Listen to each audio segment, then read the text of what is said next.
a bit of a sweet tooth, and being a reenactor, I have chosen to look into one of my favorite desserts, ice cream, and its role during World War II.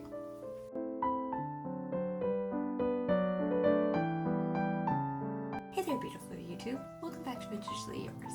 I'm Chloe Jean, vintage enthusiast, YouTuber, and World War II reenactor.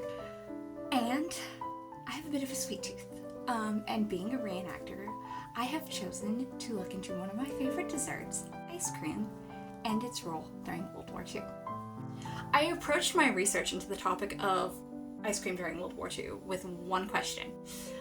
Was ice cream rationed during World War II? And that question made perfect sense to me because during World War II, we cut our milk production in half, and sugar was rationed until June 1947.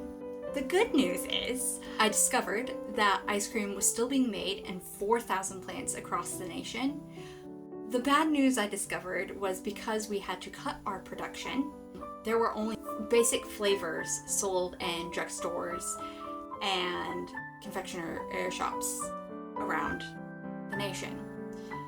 The articles that I studied, and of course I will link them down below in my sources section, basically were written to teach the American host or hostess how to stretch the ice cream that they bought or made. And it was interesting because the American civilian was highly encouraged to eat ice cream because it was a healthy dessert. Many people thought that it contained calcium, it could be made with eggs, it had vitamin A, and if it was served with fruit and nuts, you also gained the nutrients from those ingredients in your diet. So I got my question answered, and I also discovered some really interesting ways to serve ice cream during World War II.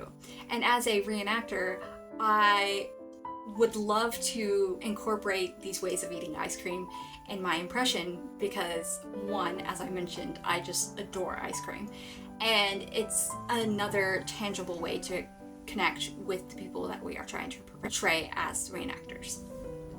So I'm going to run through some conventional and unconventional ways to eat ice cream really quickly before I end the video. And if you decide to use some of these unexpected ways to eat ice cream in your next frozen sweet treat odyssey, please just drop us a line in our comment section because I would love to get everyone's opinion on these unexpected ways to eat ice cream. So really quickly, we have the conventional ways of eating ice cream that we still use in modern times, eating ice cream by itself or with cakes, pies, or ice cream cakes. 1940s ice cream cakes are very standard, ice cream between two layers of cake, but they always serve their ice cream cake with fruit on top.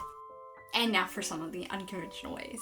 I came across stuffing eclair shells with ice cream, eating it with gingerbread, serving it with hot chocolate waffles, putting it in iced teas and fruit aids, or even cooking bananas and serving it with either banana flavored ice cream or vanilla flavored ice cream.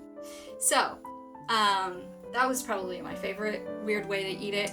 But anyways, like I said, if you choose to try one of these, just pop it in our comment section. I'd love to get your opinion. So there y'all have it, a really quick look into the journey of ice cream during World War II. I hope y'all found this video informative, and thank you for indulging me in my little ice cream odyssey. If you're a reenactor, I hope that this video helped you become more acquainted with the time period that we both portray. And thank you to everyone who is watching and supporting me. And I will see y'all in my next video, which will be a fun one. Bye!